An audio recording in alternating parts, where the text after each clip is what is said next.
تازه خبر په ننګرهار ولایت کې نن یو ځل بیا پر طالبانو سخته چاودنه شوې ده.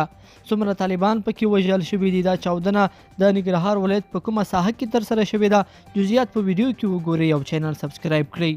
السلام علیکم، ستړي مشئ. سیمه ییزې سرچینې وایي چې د یکشنبې په ورځ د سپټمبر په 19مه د ننګرهار په مرکز جلال آباد کې د وسلوالو طالبانو په یو موټر چاودنه شوې ده. د اسوسییټډ پریس خبري اژانس د عیني شاهدانو له خولې لیکلي دي چې چاودنه د سرحدي پولیسو په موټر شوي او لږ تر لږه 15 تنه پکې وژل شوي دي. راپورونه وایي چې په وژل شوو کې د یو ماشوم په ګډون 2 ملکیان هم شامل دي. ځینو عیني شاهدانو ویلي دي چې په چاودنه کې یو شمېر طالبان ژوبل شوي هم دي او روغتون ته انتقال شوي دي، خو دا شمیره رسمي نه ده او نه هم طالبانو د دغې چاودنې کې د تلفاتو په اړه څه نه دي ویلي. تیره ورځ هم په جلال آباد کې 3 پرله پسې چاودنې وشوې چې لږ تر لږه 3 تنه پکې ووژل شول او 20 نورې ژوبل کړل. تر دې دمه هېڅ یوې ډلې د نننۍ او پرونۍ چاودنو مسؤلیت نه دی منلی. یاد دې وي چې د طالبانو ضد د داعش خراسان ډلې په ننګرهار کې عمده مرکز درلوده.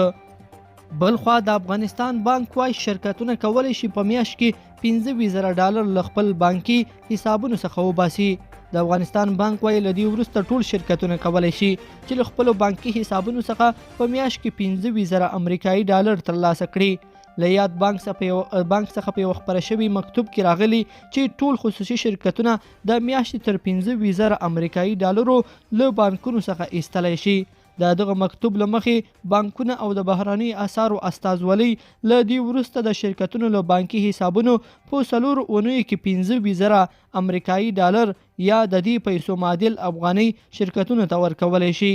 د افغانستان بانک دا خبره وروسته تر هغه کوي چې پر کابل د افغانستان اسلامي امارت تل ولکې وروسته د یو څو مودې لپاره بانکونه وتړل شول او تر پرانستل کېدو وروسته بیا هیڅ چاته په اونۍ کې تر 20,000 افغانیو او تر $200 زیاتې پیسې نه ورکول کېدې.